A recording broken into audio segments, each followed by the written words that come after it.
नमस्कार दोस्तों, उम्मीद करते हैं आप सभी बिल्कुल ठीक होंगे और आज की इस क्लास को देखने के लिए आप सभी बिल्कुल तैयार होंगे। तो जो बच्चे क्लास के अंतर्गत आ चुके हैं, आप सभी का बहुत-बहुत स्वागत है। एक बार मुझे बता दो कि भाई सब कोई आ चुका है, कोई ऐसा बालक तो नहीं है जो इधर से उधर रह गया हो? क्योंकि अगर आप इधर-उधर रह जाते हो तो यार फिर स्वाद नहीं आता जीवन में, हैं? तो एक बार मुझे बता देंगे कि भाई चीज़ें बहुत बेहतरीन तरीके से करने के लिए आप तैयार हैं, आप क्लास के अंदर मौजूद हो चुके हैं। आज हमारा पूरा प्रयत्न रहेगा कि मैं आपको बीएनएसएस को आज ही कंप्लीट करा दूँ। मतलब we will try at our best कि मैं बीएनएसएस को आज ही कवर करा दूँगा। और ऐसा किए जाने के पीछे का कारण है क्योंकि आपके एग्ज़ाम में अब ज़्यादा दिन बचे नहीं हैं। तो इसलिए कोशिश की जा रही है कि बीएनएसएस को मैं आपको आज ही कवर करा दूँ। ठीक है? पूरा मेरी तरफ से संपूर्ण प्रयास होगा, जिससे कि आपको कोई समस्या भी नहीं आएगी और चीज़ों को अच्छे तरीके से समझने में आपको मदद भी मिलेगी। ठीक है? बताइए, कोई दिक्कत वगैरह तो नहीं चल रही है? यहाँ से नोट कर पाए हैं, कोई दिक्कत नहीं है, चीज़ें बढ़िया तरीके से समझ पा रहे हैं, ठीक है? ठीक है, जीत भाई कैसे हो? मैं जी बढ़िया, आप बताओ कैसे हो? ठीक है, चलो। राहुल कुमार क्लास में हैं, मिस्टर सक्सेना क्लास में हैं, ठीक है? अग्नि सैनी क्लास के अंतर्गत हैं, ठीक है? संजू सिंह भी क्लास के अंतर्गत हैं। बहुत बढ़िया। तो स्टार्ट कर रहे हैं बच्चे। कल की क्लास के अंदर जो डिस्कशन था वो बीएनएसएस के बारे में हम कर रहे थे ओवरऑल। मैं आपको बता देता हूँ कि कल हम कहाँ पे थे और आज ये कहानी कहाँ से कहाँ आगे बढ़ेगी, ठीक है? थोड़ा-सा इसके अंतर्गत पॉइंटर्स बना लेते हैं, फिर हम आगे बढ़ते हैं। ये लीजिए, आपके पॉइंटर्स यहाँ पर क्रिएट होते हुए नजर आएंगे और ये लीजिए इसमें एक-एक करके पॉइंटर्स के बारे में डिस्कशन, ठीक है? चलो भाई, अब मैं बात बताऊं आपको, जो 39 सेक्शंस हैं, 39 भाग हैं और इसमें 531 सेक्शंस हैं। कितने भाग हैं? 39 पार्ट्स हैं आपके। पार्ट्स आपको देखने को मिलते हैं इसके अंदर 39 पार्ट्स है मेरे भाई इसके अंदर 39। और सेक्शंस की अगर मैं चर्चा करूं तो 531 है। सेक्शंस आपके कितने हैं? सेक्शंस है सर इसके अंतर्गत 531। सेक्शंस कितने हैं इसके अंतर्गत? 531 सेक्शंस आपको इसमें देखने को मिल जाएंगे। सेक्शंस इसमें है आपके कितने? 531 सेक्शन देखने को मिले। 531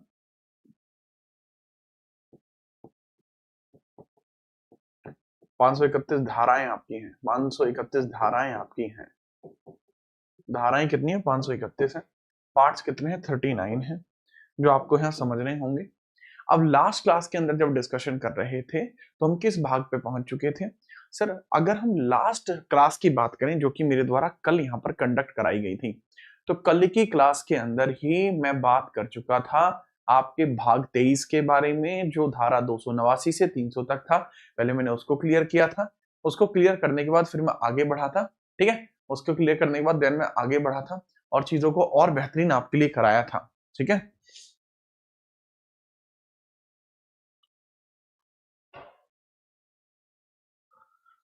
ठीक, तो भाग 25 के बारे में हम चर्चा करने वाले थे।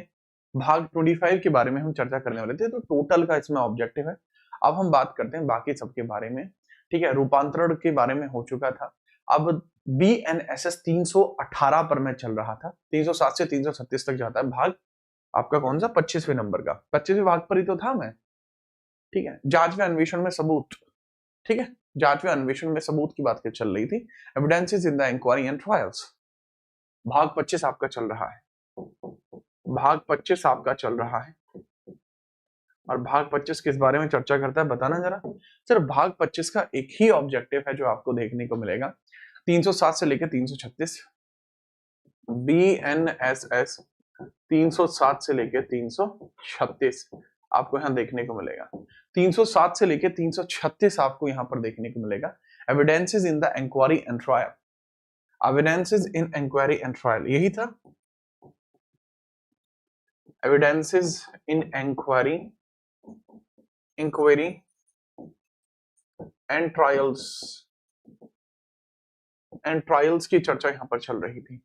मतलब कि आपकी जांच में व अन्वेषण में सबूत, जांच व अन्वेषण में सबूत की बात यहाँ चल रही थी।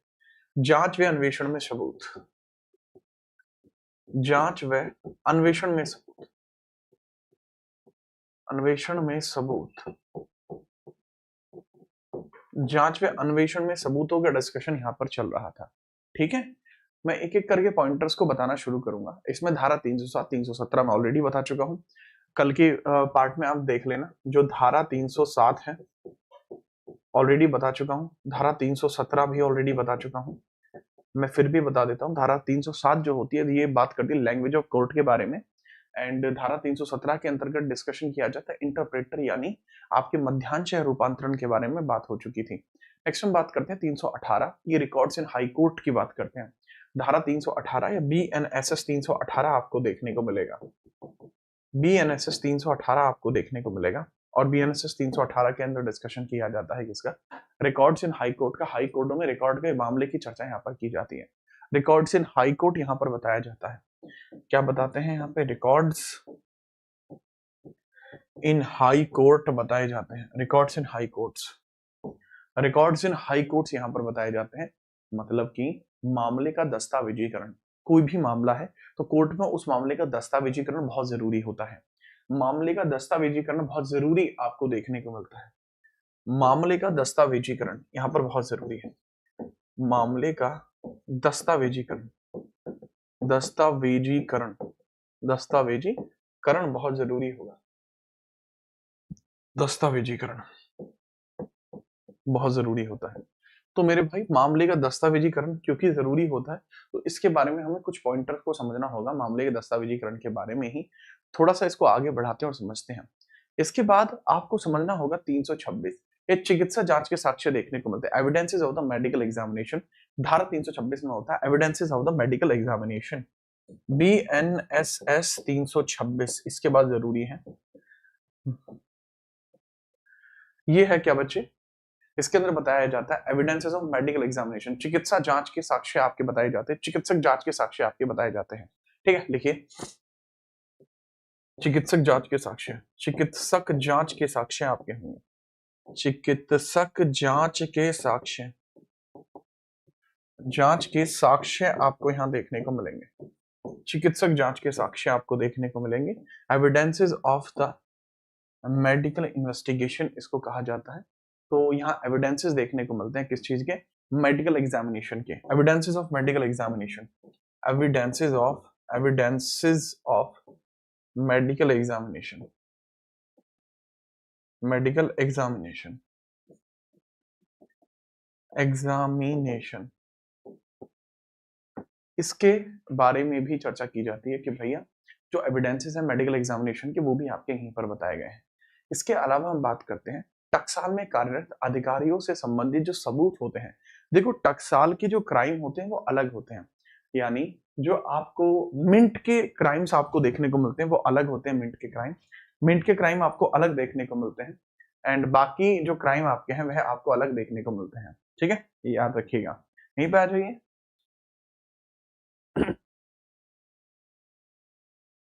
अगर हम बात करते हैं आपको आर्टिकल 328 के बारे में बात की जाती है, BNSS 328 की बात की जाती है, BNSS 328 की चर्चा यहाँ पर की जाती है, जिसको आप समझिएगा किस बारे में यहाँ डिस्कशन किया गया है। BNSS 308 के बारे में जो चर्चा यहाँ की गई है वो किस बारे में है, बात कर लेते हैं। सर अगर बात करते हैं BNSS 328 में जो चर्चा की जाती है, टकसाल जो होती है, मिंट जो होती है, उसमें जो कार्यरत जो आपके सबूत होते हैं वह टकसाल में कार्यरत, टकसाल में कार्यरत, टकसाल में कोई कार्यरत है तो इसमें अधिकारी हैं उनसे संबंधित सबूत हैं। टकसाल में कार्यरत अधिकारियों से संबंधित सबूत, कार्यरत अधिकारियों से संबंधित सबूत, कार्यों से संबंधित सबूत आपको यहां देखने को मिल जाएंगे। तो मैंने क्या बताया कि मिंट में अगर कोई वर्किंग में है, ठीक है, कोई भी ऑफिसर है अगर वो मिंट में वर्किंग में है तो उससे रिलेटेड जितने भी ऑफेंसेस हैं तो आपको यहाँ पर देखने को मिल जाएंगे। लिखेंगे सीधा, ठीक है, कि evidences of officers working in mint, officers working in mint आपको देखने को मिलेंगे कि मिंट में कार्यरत अधिकारियों से संबंधित जितने भी मामले हैं, राइट। अच्छा 336 भी देख लेना, वो भी जरूरी है। मैं सारे एक ही पेज पे इसलिए लिखवा रहा हूँ ताकि आपको बहुत अधिक भी इधर से उधर चीजें ना करनी पड़े, इसलिए सारी चीजें मैं लिखवा भी एक ही जगह देता हूँ, है ना। और उसके पीछे का ऑब्जेक्टिव सिर्फ यही है कि आपको ज्यादा इधर से उधर भागना ना पड़े, और आपको एक ही जगह सारी चीजें मिल जाए। हमेशा से मेरा यही रहा है कि आपके लिए चीजें थोड़ी आसान की जाए। अब यहाँ एकमात्र आपका सेक्शन बचता है जिसको हम बोलते हैं 336, evidences of the public servant. ठीक है, चलिए evidences of the public servant 336 में बताया गया, BNSS 336। ठीक है, और इसमें आप लिखेंगे क्या भला, इसके अंतर्गत आप लिख लेंगे यहाँ पर एविडेंसेस ऑफ पब्लिक सर्वेंट्स के बारे में डिस्कशन किया जाता है। लोक प्राधिकारियों से संबंधित सबूत यहाँ बताए जाते हैं। लोक प्राधिकारियों से प्राधिकारियों से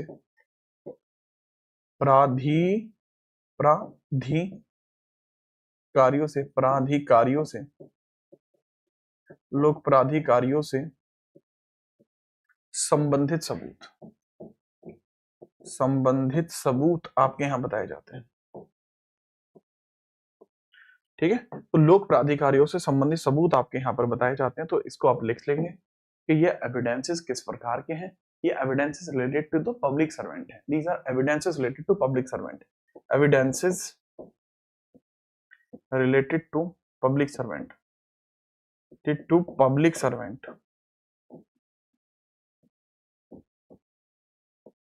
evidences related to public servant आपको यहाँ देखने को मिल जाएंगे। थोड़ा सा इनके बारे में भी याद रखेंगे। और यहीं इसी सेक्शन के साथ ये भाग भी समाप्त हो जाता है। ठीक है, यह आपका समाप्त हो जाता है। इसके बाद हम बात करते हैं, आगे बढ़िए। ठीक है, बताइए नेक्स्ट आपको जो अगला भाग देखने को मिलता है वो बहुत ही लिमिटेड रहेगा। सामान्य प्रावधान होते हैं, जनरल प्रोविजंस होते हैं जो ट्रायल और प्रोसेस से रिलेट होते हैं, वह आपको भाग 26 में देखने को मिलते हैं। ठीक है, चलिए भाग 26 में आपको देखने को मिलते हैं 337 से लेके और 366। ये देखो मेरे भाई, अगला भाग आपको है जिसको हम बोलते हैं अपना भाग 26, 337 से 336। भाग 26 आपको यहाँ देखने को मिलता है, और भाग 26 में जो डिस्कशन किया गया है वो किससे रिलेटेड किया गया है। सर सीधा इसमें एक चर्चा की जाती है BNSS 337 से 366। BNSS 337 से 366 आपको यहां देखने को मिलेगा। इसमें बताया जाता है कि इसके बारे में बताइए जरा।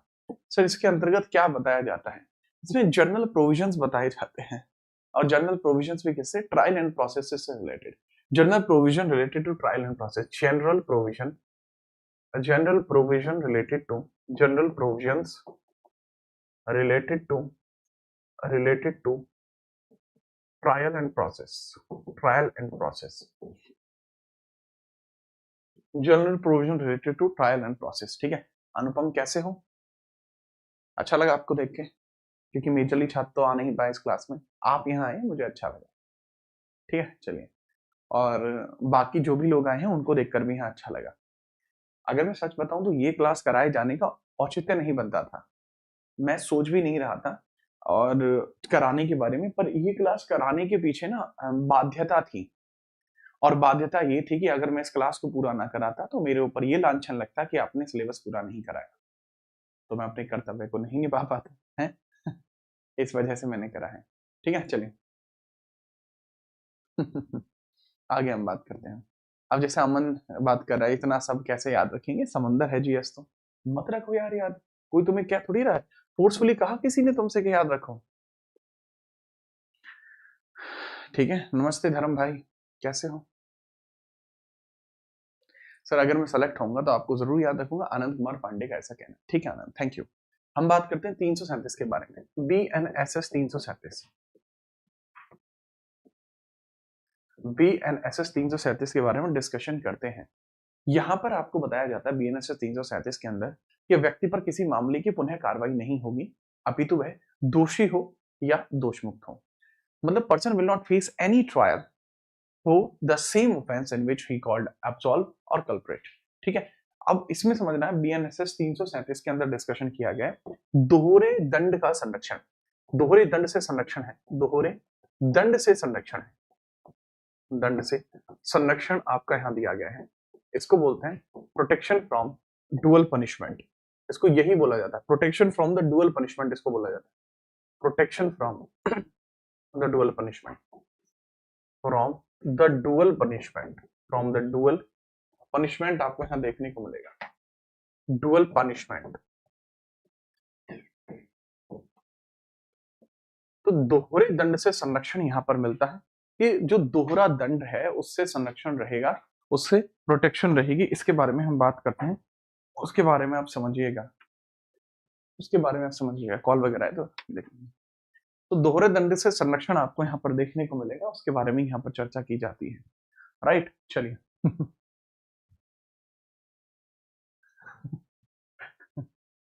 बहुत बेहतरीन। अब इसमें क्या है कि किसी व्यक्ति पर जो है ना, किसी व्यक्ति पर दोबारा से कार्रवाई नहीं की जा सकती जब तक या तो वो दोषी करार ना दे दिया जाए या दोष मुक्त ना कर दिया जाए। ठीक है, दोबारा दंड नहीं दिया जा सकता। एक ही अपराध के लिए दोबारा सजा नहीं होगी। एक ही अपराध के लिए, एक ही अपराध के लिए, एक ही अपराध के लिए दोबारा सजा नहीं मिलेगी। एक अपराध के लिए दोबारा सजा नहीं मिलेगी, नहीं मिलेगी। एक ही अपराध के लिए दोबारा सजा नहीं मिलेगी, अपितु अपितु आप दोषमुक्त हुए हो या दोषी ठहराए गए हो, नहीं मिलेगी। अपितु दोषमुक्त हुए हो, अपितु दोषमुक्त हुए हो, दोषमुक्त हुए हो या दोषी ठहराए गए हो, या दोषी ठहराए गए हो, या दोषी ठहराए गए हो, ठहराए गए हो, गए हो। यह भी पॉइंटर आपको देखने को मिलता है कि एक ही अपराध के लिए दोबारा सजा नहीं मिलेगी, अभी तो दोषमुक्त हुए हो या दोषी ठहराए गए। तो ये भी बड़ी है एक एकदम सडन सी बात होगी कि आप इस चीज को भी समझें। ये भी बहुत इंपॉर्टेंट सी बात होगी कि आप इस चीज को समझें। 337 के बाद अगला आपको बताया जाता है सर 346 बताया जाता है। सर 346 आपको क्या होता है इसमें समझना कि मामले के कोर्ट के स्थान की शक्ति आपको हो जाती है। मामले के किसके बारे में? The power of court to adjourn case और प्रोसेस। ये किस में है सर? यह 346 में आती है। आपने सुना होगा ना, order order the court is adjourn for the day, वो बीएनएसएस 346 में आता है, 346 में आता है। यह आपको देखने को मिलता है किसी मामले के कोर्ट में स्थगन की शक्ति। मामले का कोर्ट में स्थगन हो, मामले का कोर्ट में स्थगन हो, कोर्ट में स्थगन होना, स्थगन होना आपका यहां पर बताया गया है। मामले का कोर्ट में स्थगन होना आपका यहां पर बताया गया है। इस चीज को भी आप बहुत ध्यान से समझेंगे कि मामले का कोर्ट में स्थगन होना क्या होता है। ठीक है, देखो ये है power of court for adjourning a case. Power of court for adjourning a case, power of court है, power of court for adjourning case, for adjourning adjourning case, power of court for adjoining case. Adjoining case के अंतर्गत इसकी power क्या रहती है वो बताया जाता है। ठीक है, याद रखना। 351 में आपको एक और देखने को मिलेगा, बीएनएसएस 351, 351 की न्यायालय में आरोपी जो है, आरोपी को एग्जामिन किया जाना। ठीक है, लिख लेना, power of court to examine accused. आरोपी से कोर्ट के द्वारा पूछताछ किया जाना, आरोपी से कोर्ट के द्वारा पूछताछ किया जाना, आरोपी से कोर्ट द्वारा पूछताछ, आरोपी से कोर्ट द्वारा पूछताछ किया जाना, द्वारा पूछताछ किया जाना, पूछताछ किया जाना, लिख लीजिएगा। इसको भी ध्यानपूर्वक आप लिख लेना। आरोपी से कोर्ट के द्वारा पूछताछ किया जाना आपको यहाँ पर लिखा होता है। तो इसको क्या बोलते हैं basically? Power of court to examine accused, power of court to examine accused, power of court to examine accused, power of court to examine accused, to examine accused, power of court to examine accused. ठीक है, याद रखना। Next हम बात करते हैं sir, अपराधों का शमन भी होता है, समझौता भी होता है कई बार, वो 359 में देखने को मिलता है। अपराधों का शमन 359 में होता है।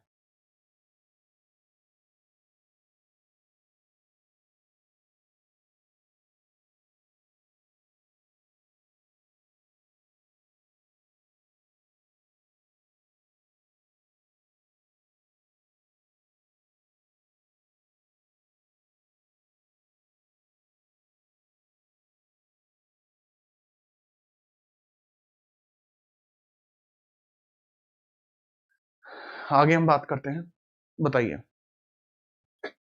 351 के बाद हम बात करते हैं 359। ये अपराधों का शमन है, कंपाउंडिंग ऑफ मैटर्स है, अपराधों का शमन। BNSS 359 अपराधों का शमन आपको देखने को मिलता है, अपराधों का शमन, अपराधों का शमन देखने को, अपराधों का शमन देखने को मिलता है, कंपाउंडिंग ऑफ मैटर्स आपको देखने को मिलता है। ठीक है, चलिए कंपाउंडिंग ऑफ मैटर्स आपको देखने को मिलता है, कंपाउंडिंग ऑफ मैटर्स आपको देखने को मिलेगा, कंपाउंडिंग ऑफ मैटर्स आपको यहां देखने को मिलेगा। इसको भी थोड़ा समझिएगा, कंपाउंडिंग ऑफ मैटर्स क्या है। सर कोई भी मामला है उसका शमन होना, यानी किसी मामले पे समझौता हो जाना, तो वो आपको यही देखने को मिलता है। ठीक है, चलिए। और अगर केस का वापस लिए जाने को मैं देखता हूं कि सर क्या केस वापस लिया जाता है, तो बहुत मामलों में केस भी वापस ले लिया जाता है, बहुत मामलों के अंदर केस भी वापस ले लिया जाता है। इस बारे में भी आप समझेंगे, इन वेरी मैटर्स केस वापस ले लिए जाते हैं, इसको भी आप समझेंगे। आपको कहां देखने को मिलता है केस का वापस लिया जाना? ये BNSS 360 में देखने को मिलता है। बहुत बढ़िया, अभियोजन या केस का वापस लिया जाना 360 में। BNSS 360, BNSS 360 जो आपको देखने को मिलता है, ये किससे रिलेट करता है? अभियोजन या केस का वापस लिया जाना। ठीक है, याद रखिएगा, अभियोजन या केस का वापस लिया जाना, अभियोजन अथवा केस का वापस लिया जाना, अथवा केस का वापस लिया जाना, वापस लिया जाना, लिया जाना, वापस लिया जाना आपको यहां देखने को मिलता है। ठीक, अब इसको पढ़ने का तरीका बिल्कुल सटीक है कि अभियोजन है या केस है, इसको वापस लिए जाने का एक मैटर है। केस की रिटर्निंग होती है, पब्लिक प्रोसिक्यूशन के द्वारा होती है, याद रखना, पब्लिक प्रोसिक्यूटर के द्वारा होती है केस रिटर्निंग।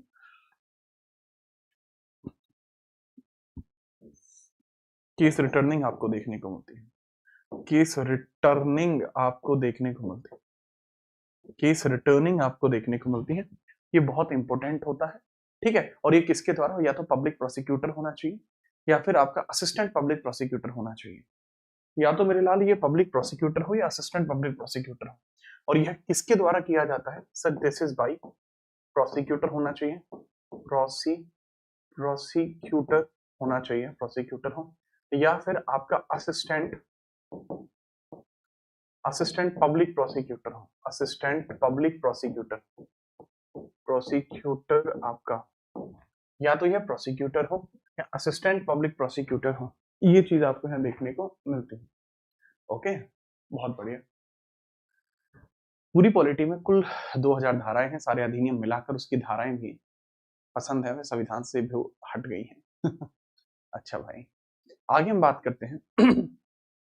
कोर्ट के फैसले से पहले कोई भी अगर मुद्दा वापस ले लिया जाए तो वो चीज यहाँ पर आती है, मतलब कोर्ट ने उस पर फैसला सुनाया नहीं, उससे पहले वो वापस ले लिया गया तो वो यहीं पर आएगा। ठीक है, चलो, संतोष सारस्वत बहुत जल्दी ही वो कराया जाने वाला है मेरे भाई। आगे हम बात करते हैं, नेक्स्ट हम भाग 27 की चर्चा करेंगे, जो 67 से 78 के बीच में देखने को मिलता है। विकृत चित्त व्यक्तियों के अपराधों के जो संबंध में चर्चा की जाती है भाग 27 में। ठीक है, भाग 27 के अंतर्गत डिस्कशन करेंगे।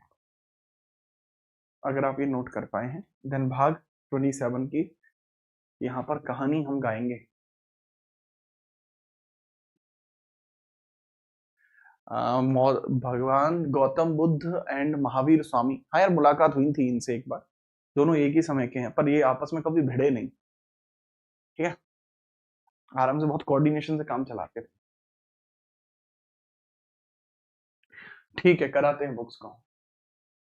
भाग 27 का डिस्कशन यहाँ पर समझिए, भाग 27 क्या है, भाग 27 का डिस्कशन यहाँ पर करते हैं, भाग 27 का डिस्कशन करते हैं। इसके बारे में भी समझिएगा भाग 27 क्या है आपका। तो भाग 27 जैसे मैंने बताया, ये विकृत चित्त व्यक्ति के अपराध के संबंध में है। ठीक है, चलिए, विकृत चित्त व्यक्ति के अंतर्गत आपको देखने को मिलता है। ठीक है, चलिए, विकृत चित्त, विकृत चित्त, विकृत चित्त व्यक्ति के बारे में डिस्कशन किया गया। विकृत चित्त व्यक्ति के बारे में डिस्कशन किया गया। विकृत चित्त व्यक्ति के द्वारा किए गए अपराध के संबंध में, विकृत चित्त व्यक्ति द्वारा अपराध के संबंध में, द्वारा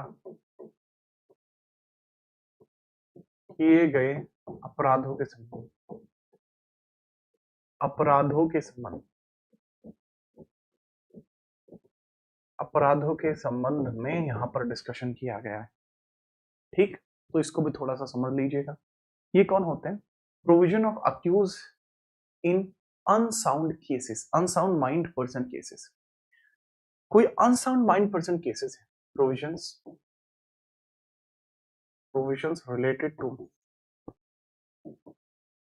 unsound mind cases, related to unsound mind cases से रिलेट करेगा। Unsound mind cases, unsound mind cases,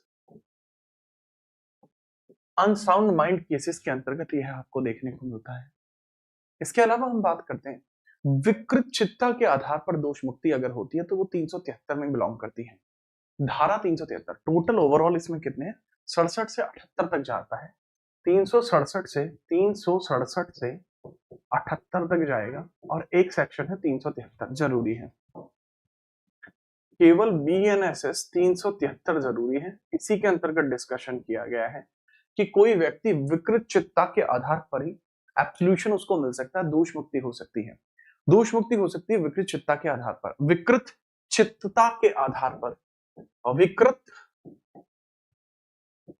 चित्तता के आधार पर, चित्ता के आधार पर, विकृत चित्ता के आधार पर, चित्ता के आधार पर, विकृत चित्ता के आधार पर, इंपोर्टेंट पॉइंटर क्या है? विकृत चित्ता के आधार पर दोष मुक्ति, दोष मुक्ति, दोष मुक्ति आपको यहां देखने को मिलती है। एब्सोल्यूशन यहां पर बताया जाता है, एब्सोल्यूशन। तो लिखेंगे provision of accused in unsound mind cases, provision of absolution in unsound mind cases, in unsound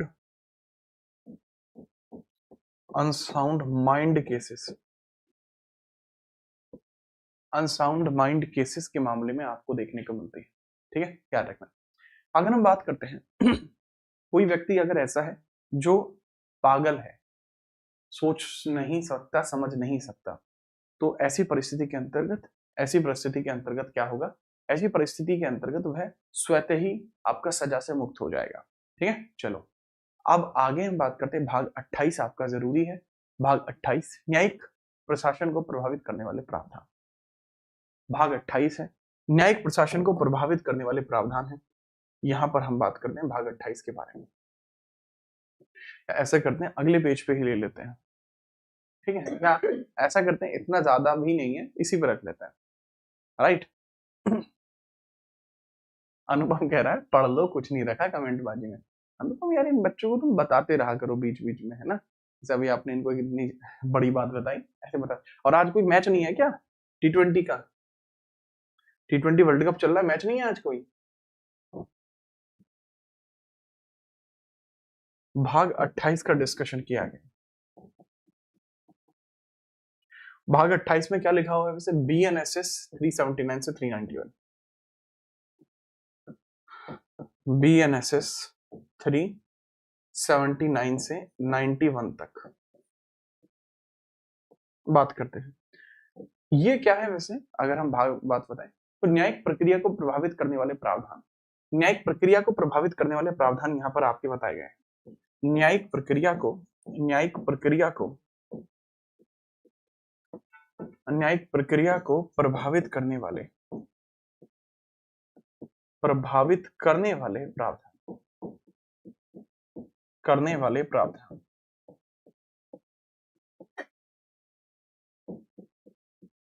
न्यायिक प्रक्रिया को प्रभावित करने वाले प्रावधान, provisions that impact judicial procedures, provisions impact judicial provision, impact judicial provision, ऐसे प्रोविजंस जो इम्पैक्ट करते हैं जुडिशियल प्रोविजन को हम बात करते हैं। ठीक है, चलिए ठीक है, चलो आगे हम बात करते हैं, इसको थोड़ा समझते हैं, बहुत ही साधारण हो जाएगा। सबसे पहले अपील के बारे में डिस्कशन किया जाता है। यदि आप किसी निर्णय से संतुष्ट नहीं है तो आप पुनः आगमन कर सकते हैं कि उसके ऊपर अपील कर सकते हैं। वो BNSS 380 में देखने को मिलता है, अपील का किया जाना। BNSS 380, अगर आप किसी न्यायिक निर्णय से खुश नहीं है तो आप अपील कर सकते हैं। न्यायिक निर्णय से संतुष्ट ना होने की स्थिति में क्या किया जाना सर? अपील किया जाना। ठीक है, वो भी आप लिख, दिए गए न्यायिक निर्णय से संतुष्ट न होने की दशा में दिए गए न्यायिक निर्णय से दिए गए न्यायिक निर्णय से दिए गए न्यायिक निर्णय से संतुष्ट ना होने की दशा में संतुष्ट न होने की दशा में, मैंने बताया आपको, दिए गए न्यायिक निर्णय से संतुष्ट ना होने की दशा में प्रावधान, ना होने की दशा में प्रावधान, क्या ना होने की दशा में क्या भला सर? पुनः विचारण आग्रह दशा में अपील। अपील का मतलब ही होता है पुनः विचारण, रिकंसिडरेशन। पुनः विचारण आपको देखने को मिलता है, पुनः विचारण आपको देखने को मिलता है, रिकंसीडर। इसको क्या बोला जाता है? 380 में बात की जाती है अपील के बारे में। अपील का डिस्कशन यहां पर किया जाता है। आगे 383 की बात करते हैं कि summary trial based on false evidences, यदि मिथ्या सबूतों के आधार पर संक्षिप्त प्रक्रिया का उल्लेख ना की गई है 383 में, ये खुद एक सजा का प्रावधान है। मिथ्या सबूतों के आधार पर संक्षिप्त विचारण, मिथ्या सबूतों के आधार पर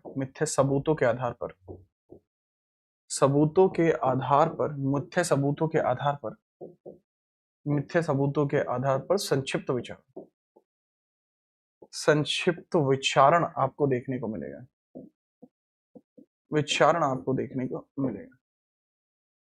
आगे हम बात करते हैं। ठीक है, चलो ठीक है, याद रखना। अब हम बात करते हैं इसके अंतर्गत क्या बताया, summary trial based on false evidences. Summary trial based on false evidences आपको देखने को मिलता है। Summary trial based on summary trials हैं बेस्ड ऑन फॉल्स एविडेंसेस है, बेस्ड ऑन फॉल्स एविडेंसेस।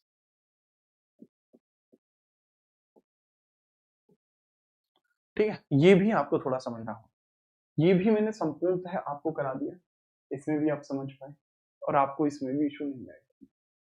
अगर आप ये भी समझ पाए हैं तो मुझे बता दीजिए, ठीक है, फिर मैं आगे बढ़ता हूँ। बेटा अगर आप CGL की तैयारी कर रहे हो तो CGL की तैयारी करो, 1 महीने में UPSI की तैयारी नहीं। क्यों अपने आप को इतना कष्ट दे रहे हो? कोई बात नहीं अनूप ओझा, लेट बहुत लोग हैं, आप अकेले नहीं, और भी बच्चे बहुत बाद में आए हैं। शुरुआत में तो क्लास जब स्टार्ट करी थी तो मैं बहुत कम बच्चों के साथ पढ़ा रहा था। चलो आगे हम बात करते हैं, बात को समझिए।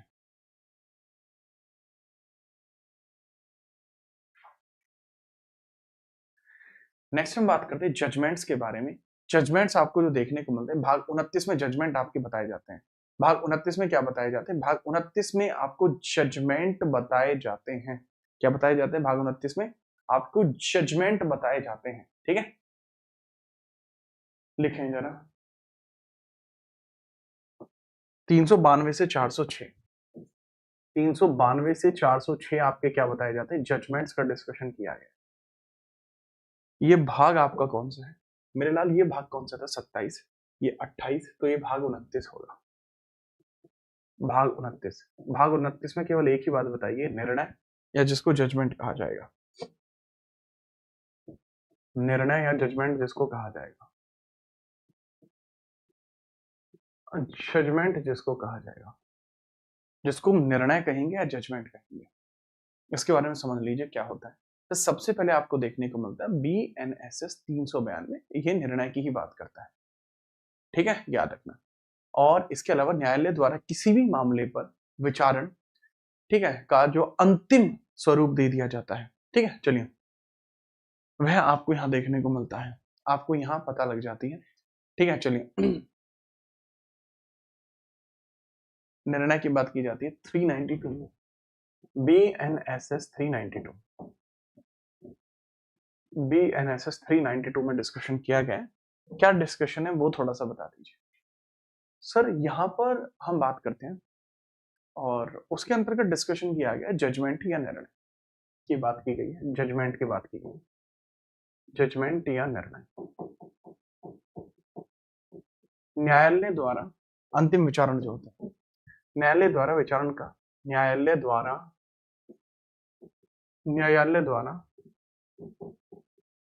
किसी मामले का संपूर्ण विचारण, किसी मामले का संपूर्ण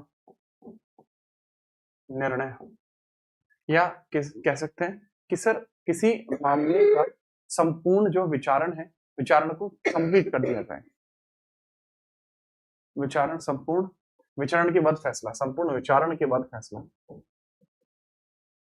संपूर्ण विचारण के बाद फैसला, विचारण के बाद फैसला।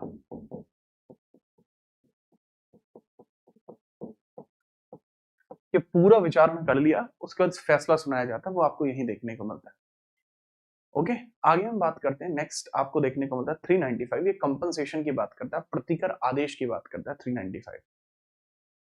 395 प्रतिकर आदेश की बात करता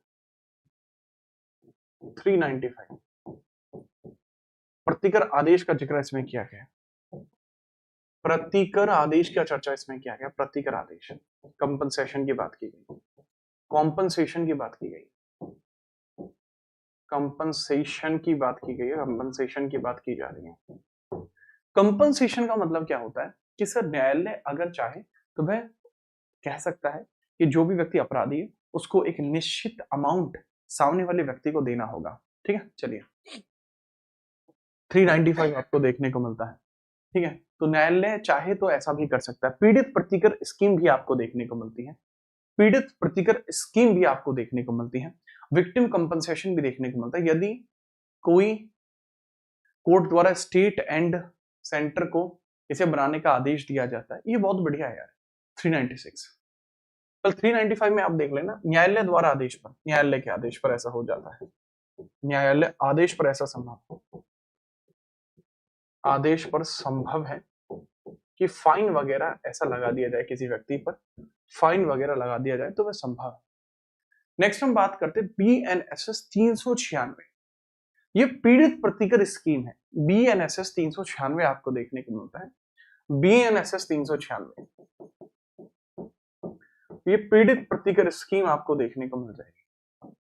ये क्या है मेरे लाल? पीड़ित प्रतिकर स्कीम है, पीड़ित प्रतिकर स्कीम आप इसको बोल सकते हैं, पीड़ित प्रतिकर स्कीम आप इसको बोल सकते हैं। आसान शब्दों में बोलो तो विक्टिम कंपनसेशन इसको बोला जाएगा। ठीक है, विक्टिम कंपनसेशन स्कीम होती है। सेंटर कहता है, राज्यों को आदेश देता है इसको बनाए, centre compensation scheme, compensation scheme. और ये जो सेंटर कंपनसेशन स्कीम होती है, ये में कोर्ट के द्वारा राज्य को, केंद्र को कहा जाता है कि वो इसको बनाए। ठीक है, चलो, कोर्ट आदेश पर राज्य व केंद्र बनाते हैं, कोर्ट आदेश पर राज्य व केंद्र द्वारा बनाया जाता है, राज्य प्लस केंद्र द्वारा बनाया जाता है, द्वारा बनाया जाता है, बनाया जाता है। ये भी थोड़ा सा आप याद रखेंगे, केंद्र प्लस राज्य द्वारा यह बनाया जाता है। नेक्स्ट हम बात करते हैं, इसके बाद आपको देखने को मिलता है BNSS 397, सरकारी प्राइवेट अस्पतालों में पीड़ित का प्राथमिक उपचार फ्री में होना, ये भी आपको देखने को मिलता है। यह 397 में देखने को मिलेगा, BNSS 397, BNSS 397। इसके अंदर जो चर्चा की गई है वो समझ लीजिएगा, चर्चा बहुत साफ है।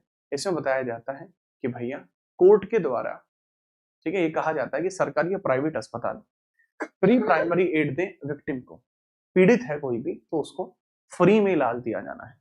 ठीक है, चलो नितिन रघुवंशी मेरे लाल इसमें लिख ले। पीड़ित का फ्री प्राथमिक उपचार, पीड़ित का प्राथमिक उपचार का निःशुल्क होना, पीड़ित का प्राथमिक उपचार निःशुल्क होना, उपचार निःशुल्क होना, निःशुल्क होना, निःशुल्क होना, फ्री फर्स्ट एड। अब ये हर जगह है free first aid, free first aid.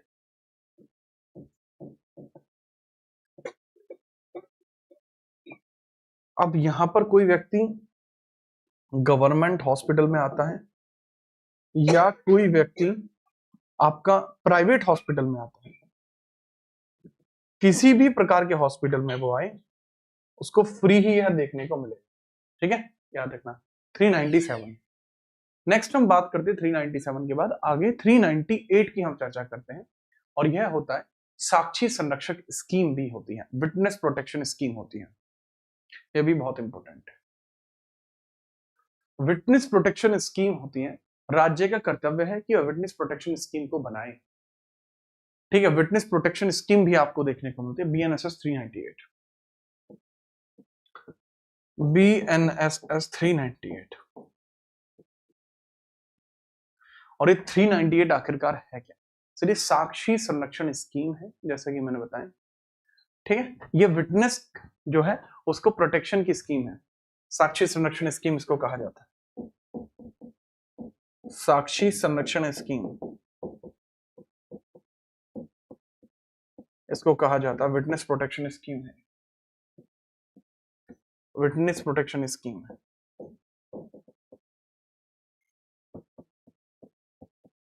Protection scheme है। ये किसके द्वारा बनाई जाती है? राज्य सरकार के द्वारा बनाई जाती है, स्टेट गवर्नमेंट के द्वारा बनाई जाती है, by state government, state government ही इसको बनाती है। ठीक है, चलिए अनुपम मत छेड़े बाल करने हैं। नेक्स्ट हम बात करते हैं 399, भी काफी जरूरी है, इसमें एक सेक्शन और रहता है 399 में, यहाँ स्थान नहीं है लेकिन मैं बता देता। ठीक है, चलो मैं यहीं लिख देता हूँ 399 में को यहीं लिख देता हूँ, BNSS 399 इस वाले सेक्शन का लास्ट हिस्सा हो जाएगा 399, भाग 29 का लास्ट हिस्सा 399 बता दो। और यहाँ पे मुझे चटक कलर ही पसंद आएगा, भाग 29 है ये,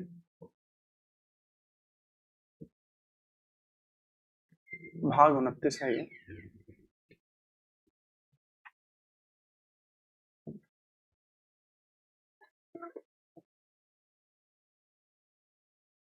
ठीक है, और इसमें आप एक ही चीज देखेंगे 399 BNSS,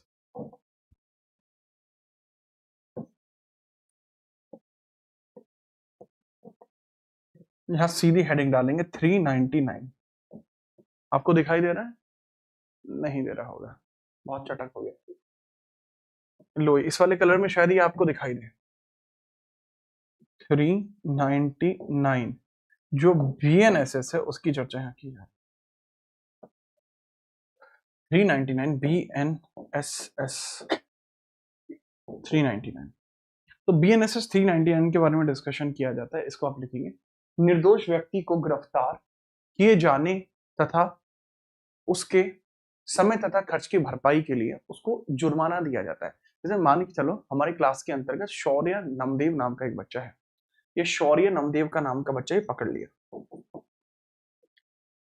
पुलिस को पकड़ना था नितिन रघुवंशी को, लेकिन गलती से नितिन हाथ नहीं लगा, सूर्य नमदेव लगभग नितिन के जैसा लगता था, तो सूर्य नमदेव को दबोच लिया गया पुलिस। बाद में पता लगा कि पकड़ना था रंगा और पकड़ा गया बिल्ला, तो गलत व्यक्ति पकड़ लिया गया। ऐसी परिस्थिति में क्या होगा? ऐसी परिस्थिति होते ही आपका 399 लागू हो जाएगा। निर्दोष व्यक्ति को गिरफ्तार किया जाता है तो उसके लिए उसका समय और खर्च की भरपाई होती है। निर्दोष व्यक्ति के समय व खर्च की भरपाई, निर्दोष व्यक्ति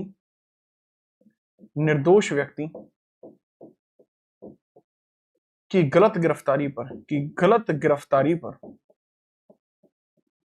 गिरफ्तारी पर निर्दोष व्यक्ति की गलत गिरफ्तारी पर सजा, या फिर अगर हम बात करते हैं गिरफ्तारी पर कंपनसेशन, कंपनसेशन, कंपनसेशन दिया जाता है। इसका कितना रुपए दिया जाता है? 1000 रुपए, उसके समय के लिए और उसकी परेशानी के लिए, उसके समय के लिए और उसकी क्षति के लिए। उसका समय भी तो खराब हुआ है वहां पर, राइट, और भरपाई भी है। समय भी हुआ है, समय भी खराब होता है और मानसिक तरीके से भी खराब होता है। समय भरपाई, समय और भरपाई के लिए दिए जाते हैं। अगर किसी व्यक्ति को गलत तरीके से गिरफ्तार किया जाता है उसको 1000 रुपए का जुर्माना पुलिस के द्वारा दिया जाता है। पुलिस द्वारा 1000 रुपए का जुर्माना दिया जाता है। आगे हम बात करते हैं। क्लियर हो गया? इसके बाद भाग 29 में कुछ नहीं बचा, अब भाग 30 की बात करेंगे। भाग 30 भी इतना ज्यादा जरूरी है नहीं वैसे, अगर मैं बताऊं तो मृत्युदंड संबंधी प्रावधान भाग 30 में है, बस इसलिए जरूरी है। ठीक है, चलिए भाई एंशियंट हिस्ट्री से शुरू करूंगा हम अपनी मूल विधि को, सॉरी अपनी तथास्तु को।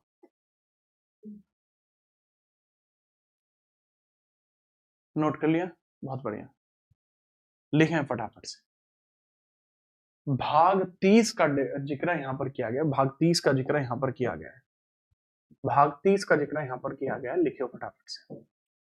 भाग 30 का जिक्र यहां पर, भाग 30 का जिक्र यहां पर, और भाग 30 के जिक्रे में क्या लिखा हुआ है वो लिखिए। भाग 30 के जिक्रे में क्या लिखा हुआ है वो लिखें सीधा। सर इसमें है मृत्युदंड संबंधी प्रावधान है। मृत्युदंड का आदेश हाईकोर्ट की पुष्टि के बाद ही दिया जाता है सेशन कोर्ट द्वारा। ये 407 में लिखा हुआ है। वैसे मैं बता दूं यहाँ पर 407 से 412 ही देखने को मिलता है, 407 से 412। और एक इसमें एक ही बात बताई जाती है, मृत्युदंड संबंधी प्रावधान, मृत्युदंड संबंधी प्रावधान, संबंधी प्रावधान आपको यहां देखने को मिलेगा। अगर मैं मृत्युदंड संबंधी प्रावधानों की चर्चा करूं तो वो थोड़ा सा समझिए। ठीक है, चलिए तो इसके बारे में अब लिख लेंगे। 407 में बताया जाता है session court, high session court जो है एक ही सेक्शन है इसमें, 407, इसमें लिखा हुआ है कि सेशन कोर्ट मृत्युदंड की सजा हाईकोर्ट की पुष्टि के बाद देता है। इसमें लिखा हुआ है सेशन कोर्ट, सेशन कोर्ट मृत्युदंड की सजा, सेशन कोर्ट मृत्युदंड की सजा, सेशन कोर्ट मृत्युदंड की सजा हाई कोर्ट से पुष्टि के बाद ही देता है, हाई कोर्ट से पुष्टि के बाद ही देता है, हाई कोर्ट से पुष्टि के बाद ही देता है। हाई कोर्ट से पुष्टि के बाद ही देगा। तो जो सत्र न्यायालय है, कौन मेरे भाई? सत्र न्यायालय। अगर सत्र न्यायालय को मृत्युदंड की सजा देनी पड़ती है, अगर सत्र न्यायालय को मृत्युदंड की सजा देनी पड़ती है तो वो पुष्टि कराता है तब देता है, राइट? कोई समस्या नहीं सर। फिर हम बात करते हैं भाग 31 के बारे में, जो अपीलों का जिक्र करता है, अपीलों का जिक्र करता है भाग 31। ठीक है, चलो लिखें फटाफट से भाग 31। भाग 31 बहुत अधिक तो नहीं है, 413 से 435 आपको देखने को मिलता है भाग 31। भाग 31 413 से 435 आपको देखने को मिलता है मेरे लाल, ये भाग 31 होगा। भाग 31 में जिक्र किया गया 413 से स्टार्ट होता है और 435 तक जाता है। तो ये बात समझ में आई? इसमें अपील का जिक्र किया गया है। अब इसमें 427 से लिखना डायरेक्टली, अपील का ही जिक्र किया गया, सीधा अपील, अपील्स के बारे में डिस्कशन किया जा रहा है, अपील्स के बारे में ही डिस्कशन किया जा रहा है। ठीक है, लिखेंगे फटाफट से। ठीक है, याद रखना। आम जो अपीलीय न्यायालय शक्तियों का डिस्कशन किया जाता है 427 में, अपीलीय न्यायालय शक्तियों का डिस्कशन किया जाता है 427 में। अपीलीय न्यायालय शक्तियों का डिस्कशन है, अपीलीय, अपीलीय न्यायालय शक्तियां, अपीलीय न्यायालय शक्तियों का डिस्कशन किया जाता है, अपीलीय न्यायालय शक्तियों का डिस्कशन किया जाता है। एपिलेट जुडिशरी पावर्स का डिस्कशन यहाँ किया गया, एपिलेट जुडिशरी पावर्स का डिस्कशन किया गया, एपिलेट जुडिशियरी पावर्स का डिस्कशन यहाँ किया गया है, जुडिशियली पावर का डिस्कशन यहाँ पर किया गया। ठीक, अब यहां पर समझना, अब 427 में बताया गया है अपीली न्यायालय शक्तियां हैं, ये अपीलेट कोर्ट की शक्ति, अपीलेट जुडिशरी पावर्स का डिस्कशन किया गया है।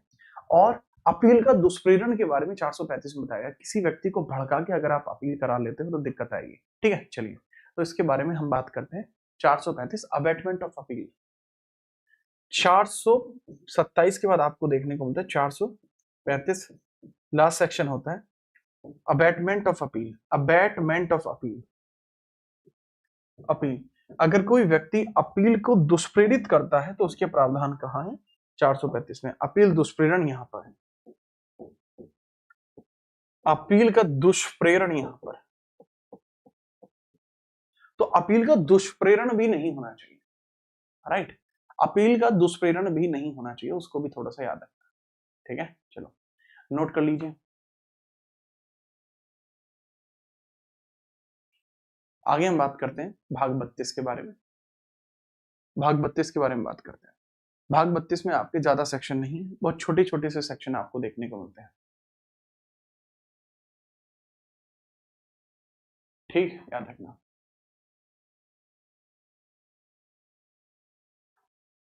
संदर्भ प्रावधान है भाग 32 में, संदर्भ प्रावधान है भाग 32 में, यहीं पे आवा दूंगा। भाग 32 में संदर्भ प्रावधान देखने को मिलेंगे। भाग 32 में संदर्भ प्रावधान दिए गए हैं।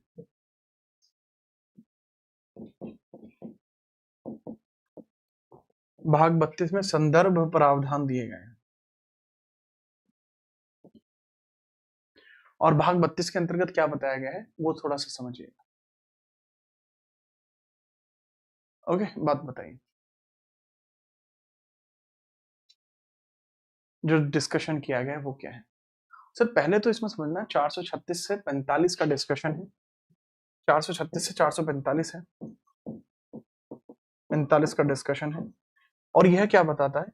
यह न्यायालय द्वारा संदर्भों का डिस्कशन करता है, न्यायालयों द्वारा संदर्भ, न्यायालयों द्वारा संदर्भ का डिस्कशन करता है,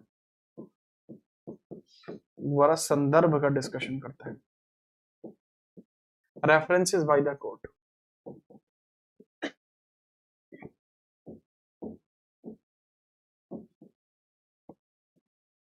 रेफरेंसेस बाय कोर्ट आपको देखने को मिलता है। अब अपील का अधिकार क्या कोई मौलिक अधिकार है? नहीं यार, अपील का अधिकार मौलिक नहीं है, ये विधिक अधिकार है, कानूनी तौर पर मिलता है। थोड़ा सा इसके बारे में नेक्स्ट लिखेंगे, जैसे मैंने बताया। सबसे पहले 436 लिखना, हाई कोर्ट कहां से रेफरेंस ले सकता है? सुप्रीम कोर्ट से ले सकता है, बताया गया 436 में। हाई कोर्ट के द्वारा संदर्भों का लिया जाना, हाई कोर्ट द्वारा संदर्भ का लिया जाना, high court references, high court द्वारा संदर्भ लिया जाना, ये जरूरी नहीं है मेरा, हाई कोर्ट द्वारा संदर्भ लिया जाना, द्वारा संदर्भ लिया जाना। हाईकोर्ट यहाँ रेफरेंस ले सकता है, संदर्भ ले सकता है, ये बात बताई गई है 436 में। 445 में एकमात्र बात है कि हाईकोर्ट का निर्णय निम्न सभी अदालतों पर लागू करेगा। 445 हाईकोर्ट का निर्णय सभी अदालतों पर लागू करेगा। हाईकोर्ट का निर्णय,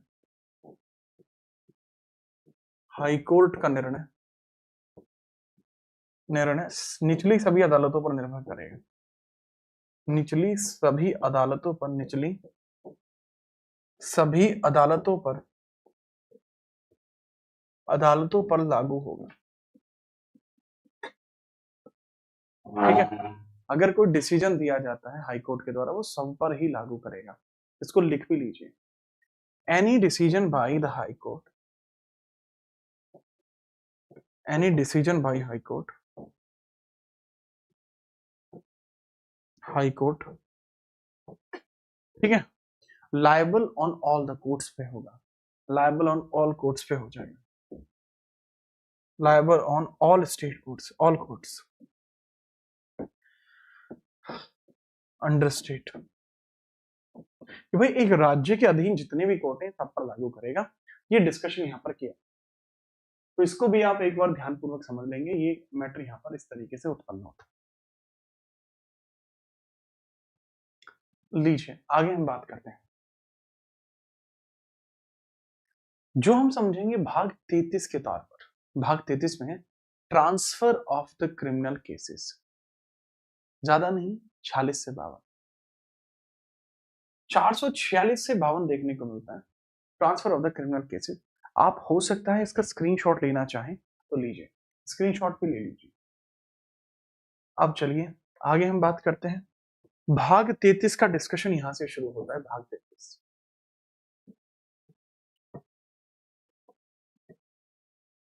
भाग 33 का डिस्कशन करते हैं। Transfer of the criminal cases आपको देखने को मिले। Transfer of the criminal cases, transfer of the criminal cases, of criminal cases,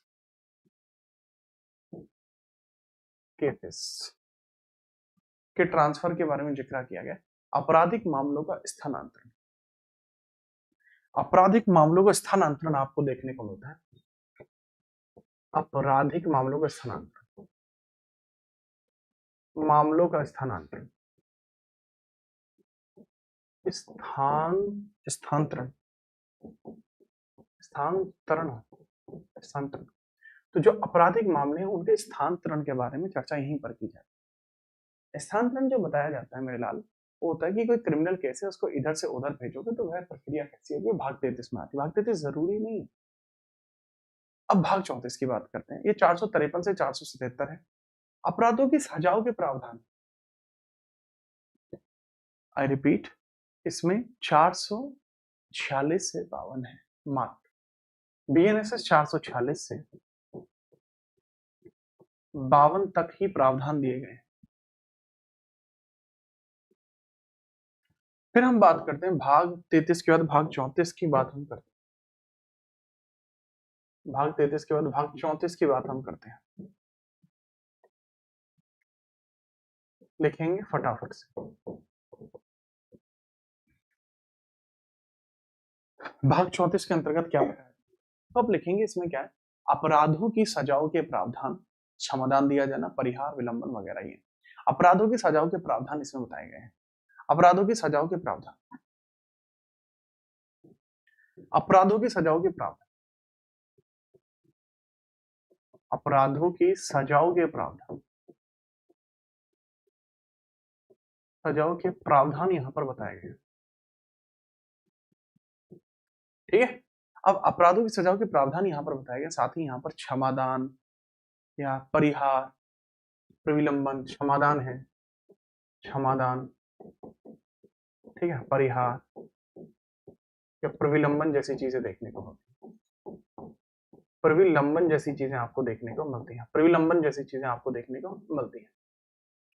इसको भी समझना। अपराधों की सजाओं के प्रावधान, प्रोविजंस ऑफ, प्रोविजंस ऑफ, ठीक है, प्रोविजंस ऑफ ऑफेंसेस, ऑफेंसेस। अब ये कम्यूटेशन,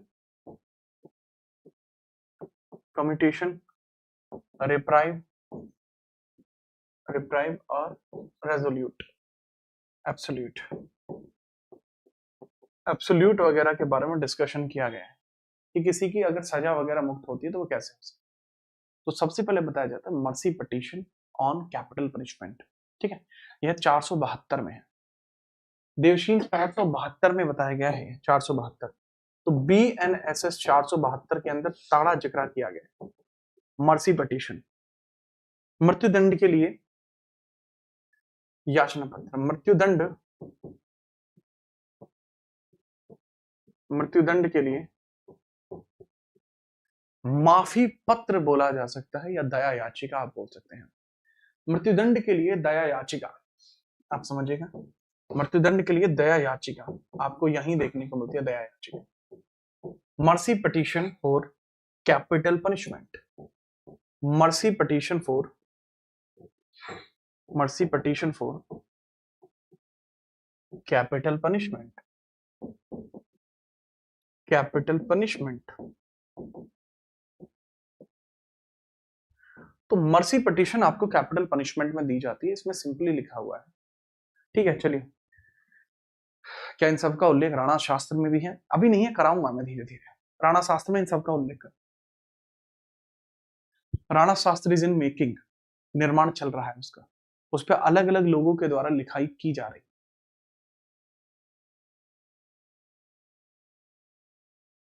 बाबर के खाद्यान्न के बारे में, अबे भाभर है या बाबर है, ये बता दो। मुगल्स की बात कर रहे हो या फिर आप ज्योग्राफिकल पोर्शंस की बात कर रहे हो? शिवालिक हिल्स के नीचे का हिस्सा भाभर क्षेत्र की बात कर रहे हो, ये बता दो। तो ये बताया जाता है राष्ट्रपति द्वारा ही किया जा सकता है। किसके द्वारा? ओनली प्रेसिडेंट ही इसको कर सकता है, ओनली प्रेसिडेंट ही इसको कर सकते हैं। और अगर हम बात करें यदि केवल राष्ट्रपति ही इसमें कर सकता है, तो इसमें यह भी बताया गया है कि सर ये कितने दिन के भीतर हो सकता है? अंडर 30 डेज आपका हो सकता है। ओनली प्रेसिडेंट इसको कर सकता है, और इसमें यहाँ समय कितना है? ओनली 30 डेज का ही समय है, ओनली 30 डेज का ही समय है। ठीक है, चलो आगे हम बात करते हैं। बीएनएसएस 472 के बाद बीएनएसएस 474 ये भी इसी में आएगा, राइट? क्यों क्यों इसमें आएगा?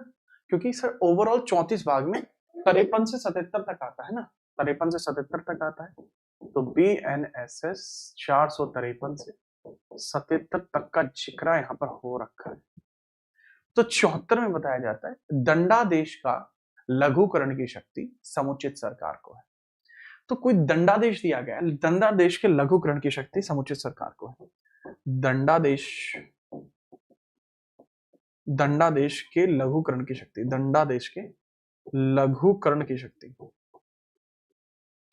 लघुकरण की शक्ति, दंडादेश के लघुकरण की शक्ति है। कम्यूटेशन पावर है of punishment, commutation power, punishment की कम्यूटेशन पावर,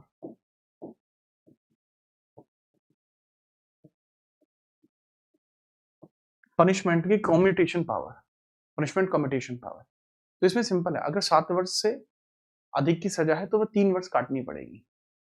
7 वर्ष से कम की है तो जुर्माना देके काम चल जाएगा। कठोर कारावास है तो वह सादा कारावास में बन सकती है। लघुकरण के भी प्रकार हो सकते हैं, बताया गया है यहाँ पर। अगर किसी को 7 वर्ष से अधिक की सजा है, सजा है तो क्या होगा? उसको 3 इयर्स मिनिमम काटनी ही पड़ेगी, मिनिमम उसको काटनी ही पड़ेगी। अगर किसी को 7 ईयर्स से कम की सजा है, 7 ईयर्स से कम की सजा है, तो उसका जो है फाइन देकर भी काम चल जाएगा। अगर किसी को कठोर कारावास है तो वह सादा कारावास बन सकती है। किसी को कठोर कारावास है तो सादा कारावास बन सकती है, तो सादा कारावास बन सकती है। कठोर कारावास, सादा कारावास बन सकती है। डिस्कशन यहां पर दिया गया है। बात करते हैं नेक्स्ट 35 बेल बॉन्ड के बारे में बात की जाएगी, भाग 35 में। केशव भी क्लास में आ चुका है, वाजिमा। जय महिष्मति भाई।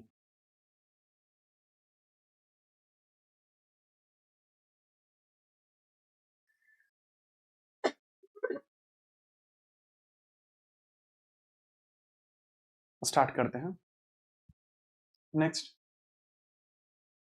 आगे हम बात करते हैं जो अपना अगला पोर्शन होगा, जिसमें भाग 35 की बात की जाती है, बेल बॉन्ड के बारे में बात करते हैं।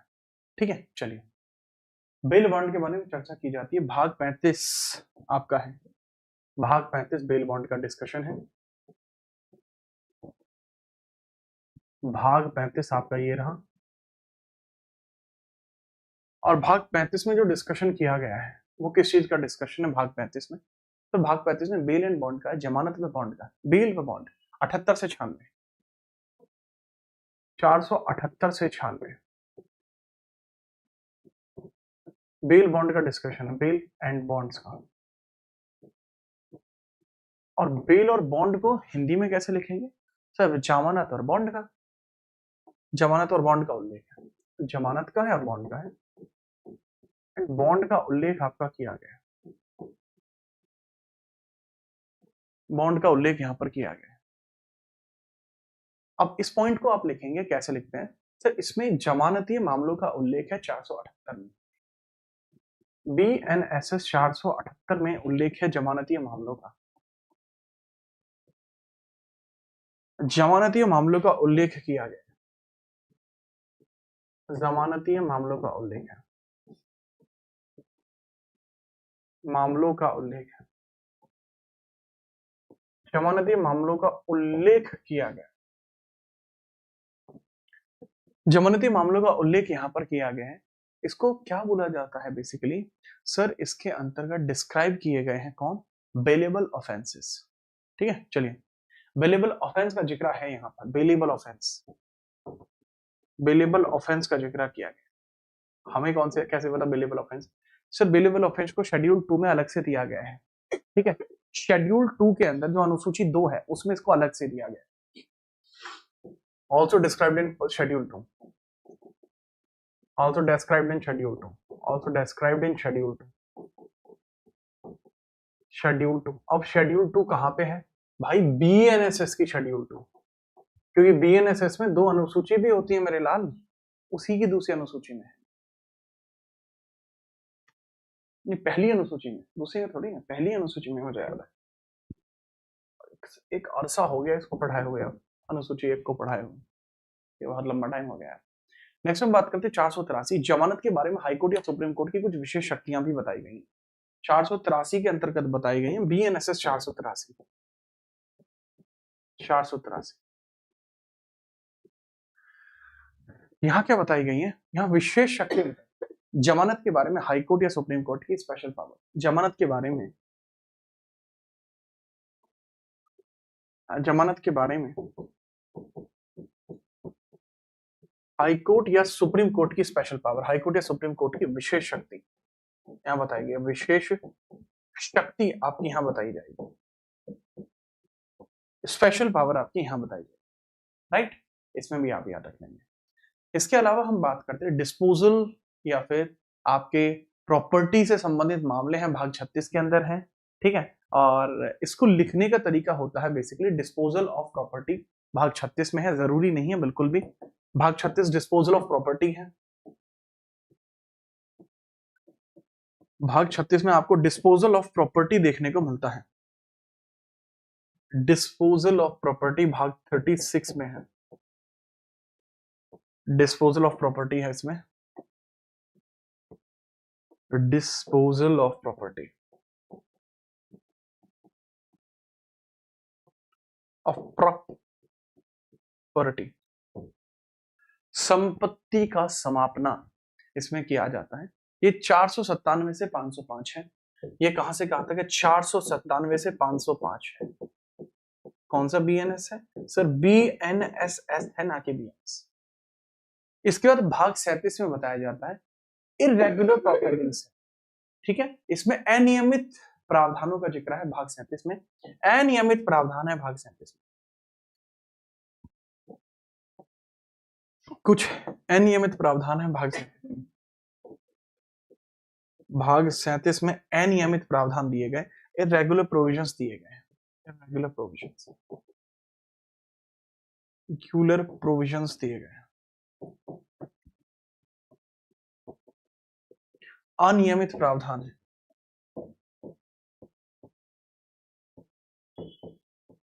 अनियमित प्रावधान यहां पर दिए गए हैं, जो कहां से कहां तक है सर, वह 506 से 512, यह BNSS 506 से 512 है। ये भी जरूरी नहीं है इतने, ये भी बिल्कुल जरूरी नहीं है। ठीक, इसके बाद भाग 37 के बाद भाग 38, वह आपके कुछ मामलों में संज्ञान का ना लिया जाना है, कि कुछ केसेस होते हैं जिसमें संज्ञान नहीं लिया जाएगा, 513 से 519 कुछ मैटर्स जिसमें संज्ञान को नहीं लिया जा सकता, 300 भाग 18 में है, भाग 38 हो गया मेरे लाल, और ये अंतिम भाग भाग 29, भाग 38 भाग 39, भाग 38 और भाग 39।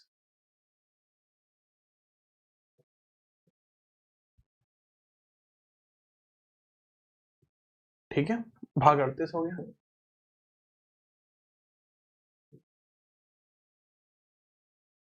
और ये हो गया भाग 39। अब इनके अंतर्गत हम थोड़ी थोड़ी बातें और समझ लेते हैं, क्या क्या बातें आपको पता होनी चाहिए। तो भाग 38 के अंतर्गत एक डिस्कशन किया गया है। भाग 38 में एक डिस्कशन किया जाता है किसके बारे में, 513 से 519, कुछ विशेष मामलों में 513 से 519 का डिस्कशन है। 513 से 519 का डिस्कशन है।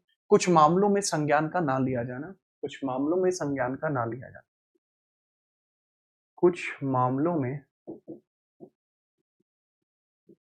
संज्ञान का न लिया जाना, संज्ञान का न लिया जाना, न लिया जाना, ठीक है, याद रखना।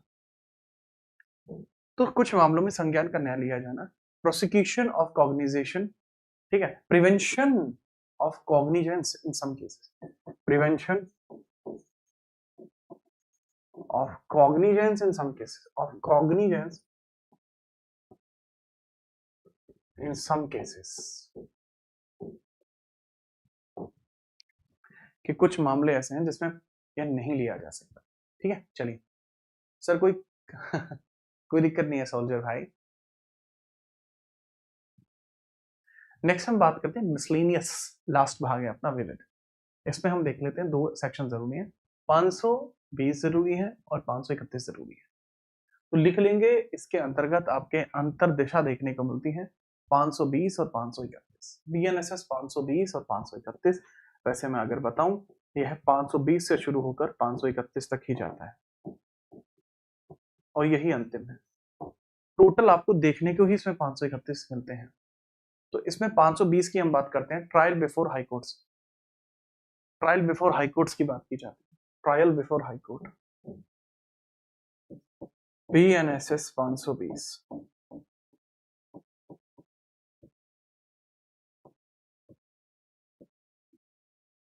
इसको बोला जाता है trial before high courts.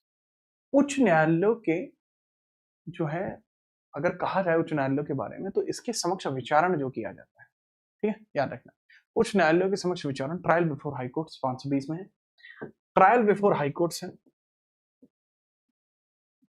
Trial before high courts है,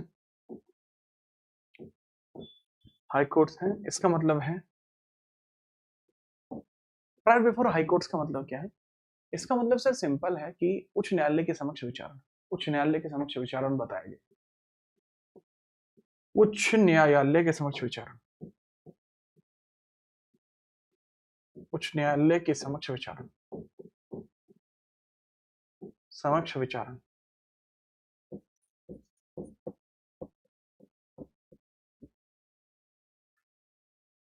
ठीक है, याद रखना।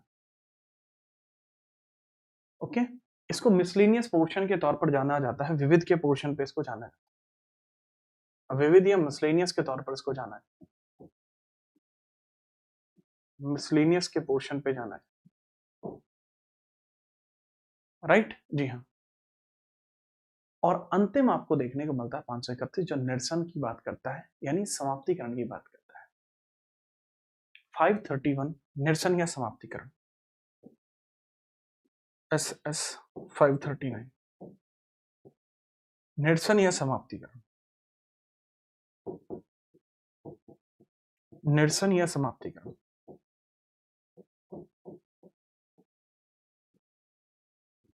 यहां पर बताया गया है निरसन या समाप्तिकरण है क्या आखिरकार।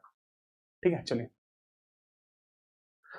निरसन का मतलब या समाप्तिकरण का मतलब क्या होता है, इसको बोलते हैं बेसिकली, निरसन या समाप्तिकरण का मतलब होता है इस चीज का क्लोजर, कि आज के बाद से सीआरपीसी नहीं चलेगा। बताया जाता है कि 1 जुलाई 2024 के बाद सीआरपीसी 1973 रद्द हो जाएगा और बीएनएसएस 2023 लागू होगा, और इसी के साथ यह पूरा होता है। माता समझ, शाबाश। अब इसके बाद जो पोर्शन हमें देखने को मिलेगा हम उसकी चर्चा करें। बच्चे ये तो आपका पूरा हुआ, ठीक है, और इसको पूरा करने में हमने अच्छा खासा समय लिया। तो आपको जब बीएनएसएस क्योंकि मैं पूरा कर चुका हूँ। अच्छा, अगर कोई पॉलिटी को वन शॉट में देखना चाहता है तो वो हमारे अपने बेहतरीन आप लोगों के नए चैनल पर डाल दिया गया है, जिस चैनल का नाम है जी टॉना क्लिप्स। तो वहां जाके आप जरूर देखें। दूसरा जो हमारा चैनल है, दूसरा जो जी टॉना जीएस चैनल है आप लोगों का, तो वहां मेरे लाल बीएनएसएस की जो आपकी पूरी है हिसाब किताब वो यहाँ भी डाल दिया गया है। तो इसमें मैंने पूरी बीएनएसएस करा दी है और 8 लेक्चर्स मैंने लिए और 8 लेक्चर्स में मैंने बीएनएसएस को पूरा कराया है हैंड रिटन फॉर्मेट्स। ठीक है, तो ये भी आप देख सकते हैं। मुझे लगता नहीं है कि इसमें आपको कोई डर, दिक्कत, समस्या रहेगी। बड़े अच्छे अच्छे प्रकार से इन चीजों को मैंने पढ़ाया, तो भैया इसको भी पढ़ लेना। दूसरे पॉइंटर की मैं बात करता हूँ, आप लोगों के लिए पूरी मूल विधि का सॉल्यूशन निकाल दिया गया है कि पूरी मूल विधि के ऊपर जो डिस्कशन होगा वो परसों होगा। पूरी मूल विधि का डिस्कशन भाई परसों होगा, आप देख सकते हैं सेशन लगा हुआ है परसों के लिए। ठीक। दूसरा कि अगर आप पॉलिटी करना चाहते हैं तो कल शाम 7 बजे सबके सब आ जाना। कल शाम 7 बजे आप सबके सब आ जाना। बच्चे तो काफी ऑलरेडी कमेंट करके लाइक करके गए हैं, पर आप सब जरूर आ जाओ। ठीक है, अब आपसे जो मुलाकात करेंगे वो हम कल करेंगे। आज के लिए इतना ही, तब तक के लिए जय हिंद, वंदे मातरम।